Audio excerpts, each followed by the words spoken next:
Good morning, and welcome to day 2 of our 10th anniversary ILA meeting. I'm Katherine Johnson, a member of the ILA board, and I'll be emceeing our session this morning.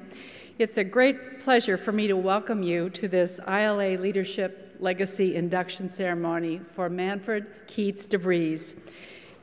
This Lifetime Achievement Award is the first year that the Legacy program has existed.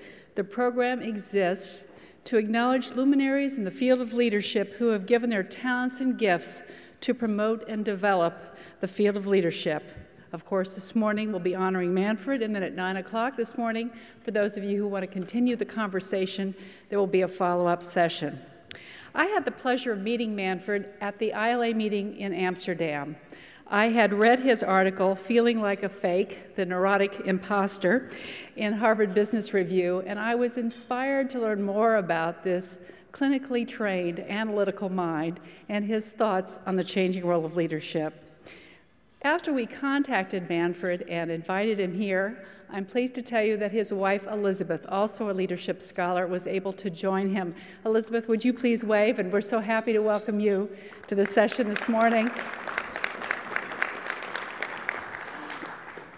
So we have in these two visitors from Europe a great deal of expertise, and I understand the largest coaching organization for senior executives, one of the largest in the world.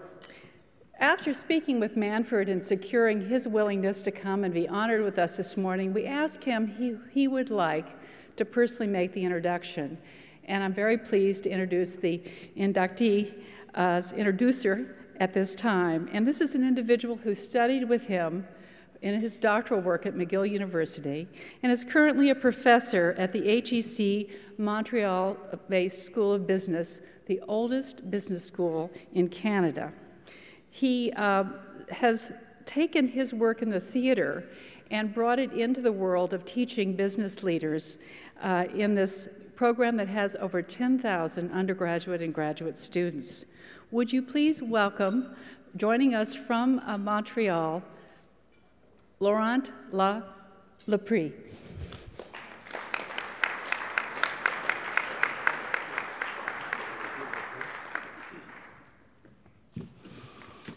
Thank you, Catherine. Mrs. Chair Cynthia, dear Manfred, dear Elizabeth, I'm happy to be here today, and I'm honored to have been chosen to say some words in the induction of Professor Manfred Kets de Vries to this Lifetime Achievement Award. I do not want to take a quantitative approach. You all know about the hundreds of articles on so many interesting topics in leadership, not to mention the tens of books he has signed. I'm not going to use a PowerPoint presentation with many slides. In fact, I will have only one slide that I will unveil at the end. I rather speak to you about a person, and a man is a man. After a PhD in economics in Amsterdam and a DBA in management at Harvard with Abe Zalesnik, Manfred Kets de Vries completed his training as a psychoanalyst in Montreal. Early in his professional life, he has chosen to work with a clinical approach, as well as a researcher or a teacher, and of course, as an analyst. Clinical approach means that a person works directly with other persons. This means understanding deeply another person after a deep understanding of yourself as a human being.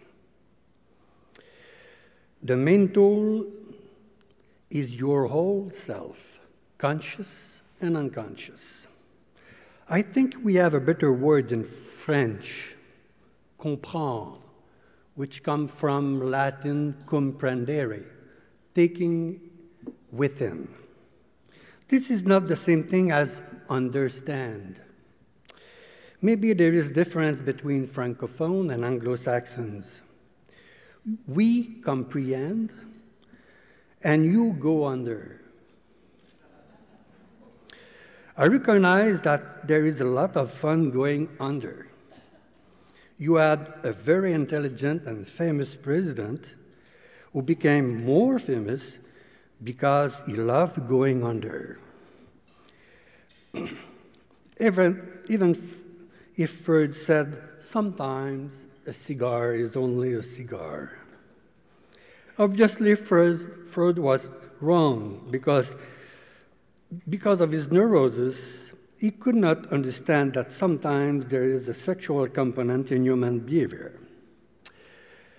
Manfred is a very lucky man.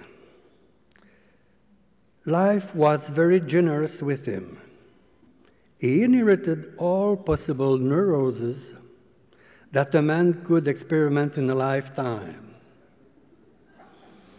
Paranoid, schizoid, depressive, hypomanic, obsessive-compulsive, histrionic, narcissistic, autistic, name them. This personal richness is always there. Manfred is not only intelligent, he is a quick intelligent. He works hard, he works fast, he also writes a lot. He could be called a flying Dutchman. But he doesn't fly with a sailboat. He rather flies with his spirit, his pen, his keyboard, and lots of playing. Manfred is clearly a writer and an artist. In my fantasies, I sometimes wondered if, when he had an intelligent but slow patient in analysis, if the cure was not so much for him as for his patient. But Manfred's Dutch parents were more generous. He inherited enough physical energy, affective and cognitive intelligence to overcome, or at least to deal with himself and all human neuroses.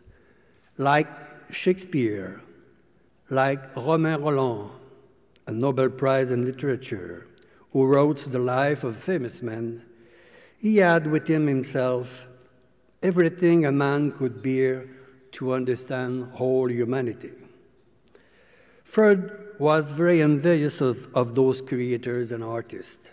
How could it happen that they understand so well normal and pathologic human beings without having studied in psychology and psychiatry, or having been psychoanalyzed?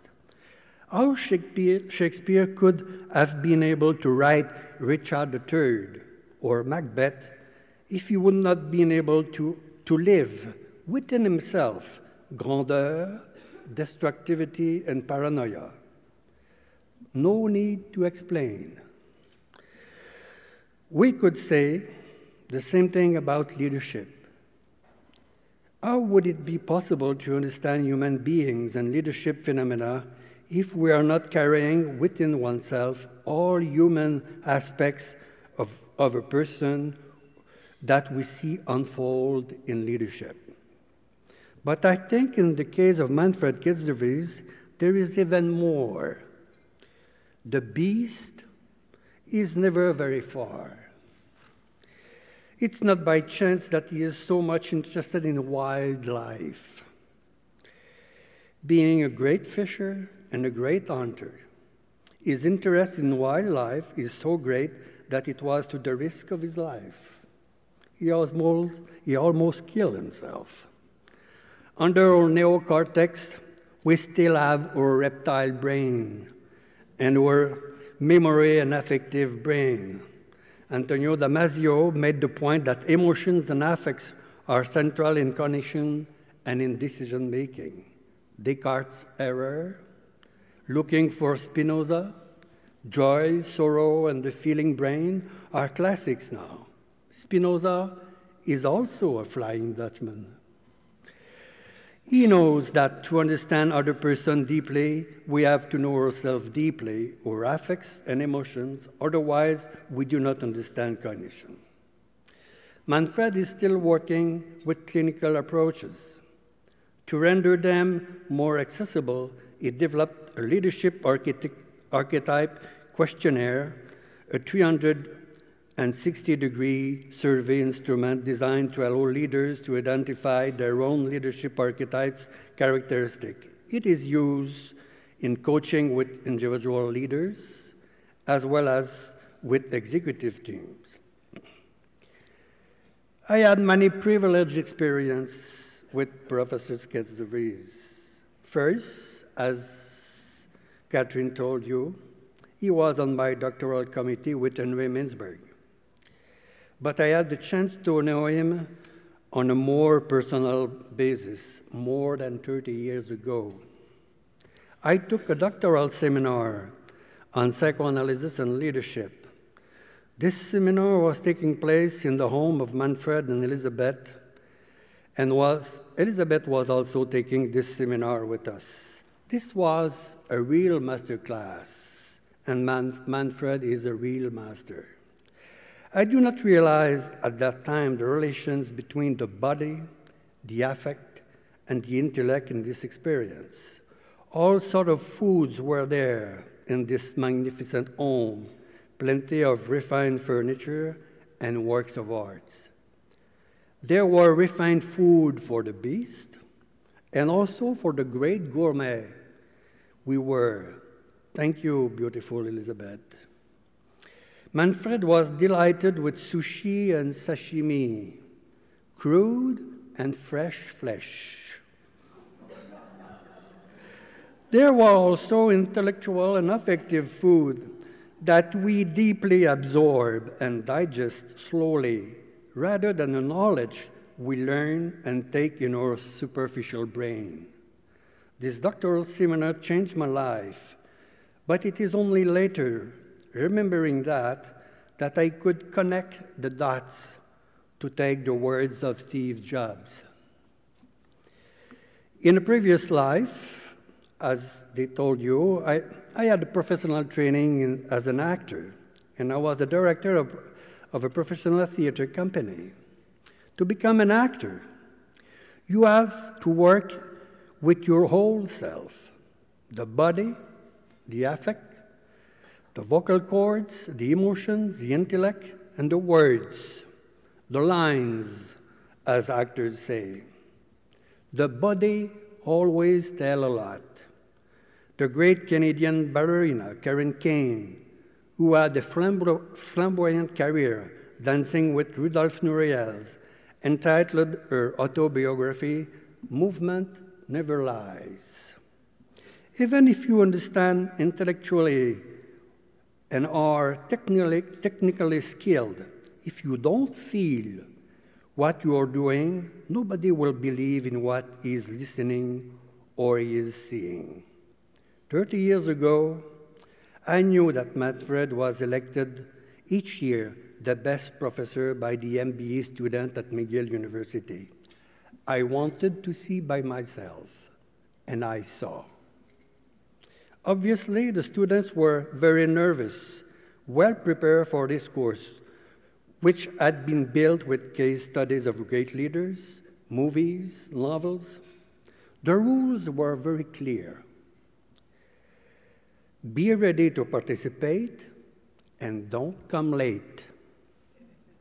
Professor Kets de Vries gave students a 5 minutes delay. Then he came in, locked the doors, and it started. This was a real learning and reflective happening. A master class again, and a real master intellectually, emotionally in control, and with a rare elegance. Movement never lies. I'm still connecting the dots. He was leading, like a director, those MBA students towards some truths about themselves, about other human beings, and about leadership. This changed my teaching. At that time, Manfred was still speaking with a little bit Netherlandish accent. At the end of the semester, the student gave him a warm standing clapping and a sweet shirt specially dedicated to him, as you will see in a moment. Ladies and gentlemen, Professor Manfred Kets de Vries. Manfred.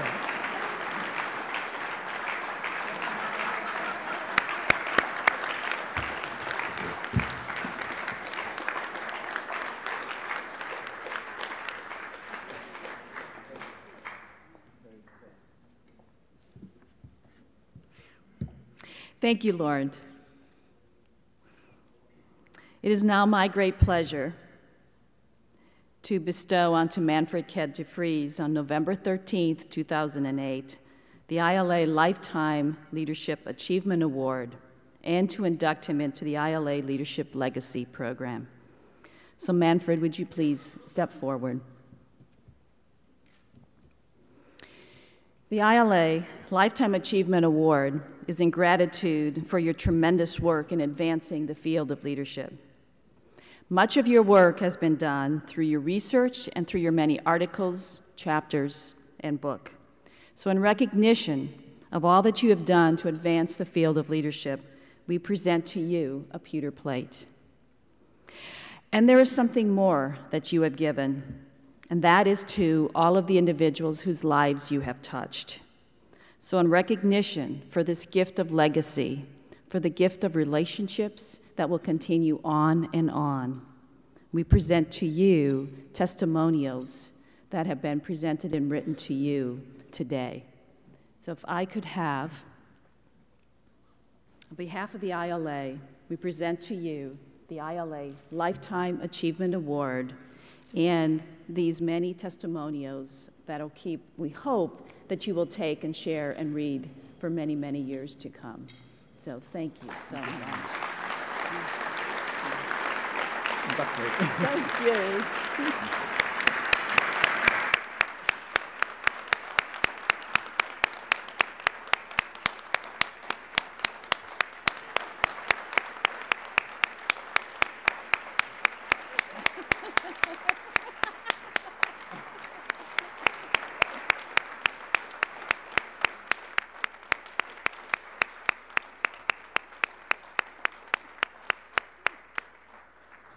Manfred, if you would like to say a few words.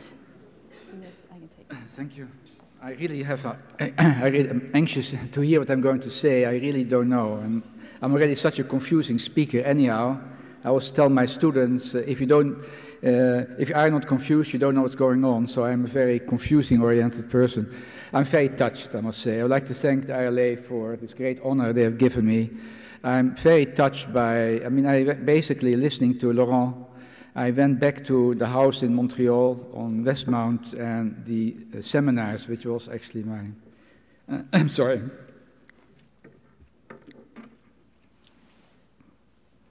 I'm sorry, I'm a rather emotional person, but it was one of my, of course, my favorite seminar with the group of students at the time in the house.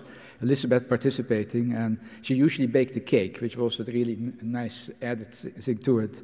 You know, when I was, flying over from Paris to Los Angeles, I was reading Obama's book, Dreams for My Father, and I was, one thing, of course, everyone in Europe was very interested in what was happening in America, since it has such an influence in the rest of the world as far as leadership is concerned. And in it, I found a dream. As a psychoanalyst, I get very interested. It was a dream. And the book must be named after this dream. The dream was about this young man who was trying to find himself and meeting this kind of distant, faraway father in Kenya. And it was a dream of identity, a man in search of identity, of diversity, prophecy, and basically having a mission in life. And it's interesting, last night I had a dream, and the dream was, I dreamt I was in the Harvard Business School, in the yard. I was walking there, And there, I walked up to a man, and he smiled at me. And it was a man called Roland Christensen, usually called Chris. Chris was the most gifted teacher at Harvard Business School. He was a legend, and actually he later on became a university professor at Harvard to really help other faculties how to teach. And he was one of my thesis advisors, like I've been the thesis advisor of Laurent.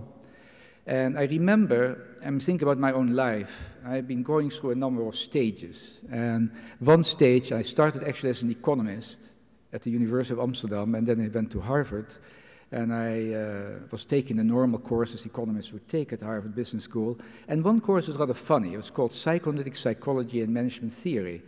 And my advisor, I was in a funny program. It was the ITP program, the International Teachers Program, which has its mission to basically to spread the word about the case method of the Harvard Business School. He said, it's a funny course, he said to me. You should take it. So I went to this course. I never forget, the first assignment was the biography of Freud by Ernest Jones. I don't know if you've ever seen the biography of Freud by Ernest Jones, but this is not a small book. It is a book like this. And and now I can speak English properly, but I miss an accent, of course. Whatever language I speak is an accent. That's my fate in life. But this is a greatest, that element is kind of. Anyhow, I read the whole book. I did nothing else. I just read this book, and so I came to that seminar. And I remember I was the only one who read the whole book. That was my experience. But I'm just diversing. But I got touched by reading about economic volumes, and suddenly having the red man, the wolf man, the psychotic Dr. Schreber as on your reading list. That's quite exciting. I mean, very exciting case studies. I got more and more involved in that. The confused young man, also searching for his identity. Of course, not in that degree as Obama. Anyhow, I did my doctoral work, and one of the advisors was Chris. And at one point in time, I went to him, and I said to him, how can I combine that? How can you combine it? He said, you'll find a way. I remember that. And so and then he got honored. I still remember that too. And he said something like, when you have a turtle, when you find a turtle on a fence post, you realize he didn't come there alone. And that, I think I want to say that, but my work, I always see my work as a person on the boundaries of different fields and as a translator. And it's thanks to other people like Selesnik, Levinson, and Elliot Jakes, who really have made the foundation of the field I'm really now probably one of the better known advocates of. And when I look at my life, I see actually 4 patterns. One was really the confusion pattern, where I was totally confused. I was trying, like the dream of Obama, when he was totally confused about what he wanted to be. I was totally confused where I want to go, what I wanted to be, and that lasted for some time. The next one was really and that I think Laurent referred to, the pathology phase, when I became a psychoanalyst, and you read lots of sick stories. I mean, I would say, welcome the neurosis. Normal people are boring, actually. Normopaths. You have normopaths, psychopaths, sociopaths, but normopaths is probably the worst group. I like people who are a little bit crazy. I welcome the craziness in you. Anyhow, that was my period that I was becoming very crazy because, and it culminated really, there was some closure when I wrote a book called The Neurotic Organization, which still is rather a seminal book, where I tried to find the linkage between personality, leadership style, and the kind of organizational culture and the kind of organization people would create. But it was a funny book because I wrote it with a doctoral student of mine too, Danny Miller, who is quite well known now, in 1 month. I remember there was no email in those days. So he lived at night, I lived in the day. We wrote 24 hours a day. So that was my pathology phase. The next phase was really the consulting clinical phase. I started to work with patients, which was quite exciting when you have your first patient on the couch and listen to stories. And that's really one of the main things of my work, listening to stories and understanding stories. Like last week, I'm running a program called Coaching and Consulting for Change. I took one group out of it. I always do it once a year. I took one group and we spent 12 hours together. Let's listen 12 hours to the stories of 6 people. And it's fascinating to make sense of the stories and try to be helpful. Because I think the 2 rules I always have is do no harm and strike when the iron is cold. Not when the iron is hot. When the iron is too hot, people don't hear. They don't hear anymore. They run away. Anyhow, that was the consulting, the clinical phase. Then I went into the institutional phase. So this around 5 years ago, I was asked by one of the deans that INSEAD had not enough leadership, that we should set up a leadership center. And it's really remarkable. And actually, I have to thank Elizabeth, who is sitting there. She was really the mother of the center, not me. She really, against all odds, because when we have a lot of programs at INSEAD, 65% of our income is almost executive education. And when a person runs a program, if you want to put something new in, something has to go out. And that's not easy. And so it is really thanks to Elizabeth who could convince, and of course our clients who wanted this, with a shift taking place. I mean, executives don't come in midlife to have more economics, more finance, more marketing. They want to think about their lives. They want to know what's the next step. So, and remarkably enough, in a very short time, we have built up, probably was one of the largest leadership coaching organizations in the world. And it has been an incredible amount of synergy because my coaching seminar, consulting seminar, they went together. And that period in time, we started to do more and more work with top executive teams. I run a CEO seminar since 18 years, and that's what's been my laboratory, where I really learned, what are the main things people think about? Actually, I got coming out with a book called Sex, Money, Happiness, and Death. So those are some of the things people they think about, by the way. But anyhow, as was hinted about by Laurent, I had a very bad accident in May in the mountains of Kamchatka, high in the mountains, which I should actually be dead. And I was thinking about it. Most of the people who get the award are actually, they're, not most, but some of them are. Bernie is no longer with us, and I think he was a great contributor. It wouldn't be more romantic if I died eaten by bears on top of the mountain, as opposed to probably in a hospital bed somewhere. It's rather boring. And that was a very good probability, but it didn't happen. So I'm now a twice-born person, to quote William James. And now I'm probably again in my identity crisis and thinking about Chris walking in Harvard, the Harvard Business School square there, and saying, you'll find a way. So I'm trying to find that way now. What is the best way I can use the kind of energy I have? But I'd like to thank all of you to be here so early in the morning. For me, of course, it's in the afternoon, so for me it's 3 o'clock. It's fine, but being here so early at this and listening to me rambling around. Thank you very much.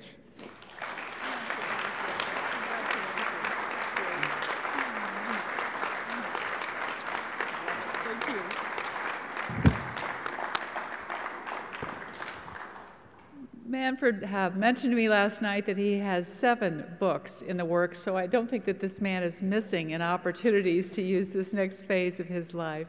I'd like to thank you all for coming this morning and being part of this Lifetime Legacy Award ceremony for Manfred.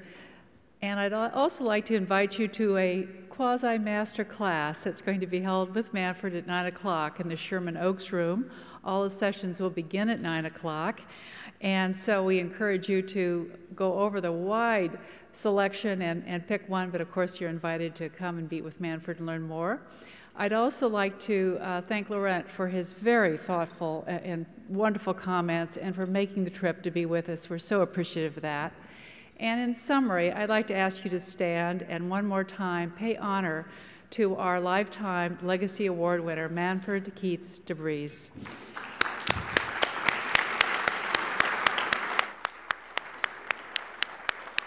Have a great day, everybody.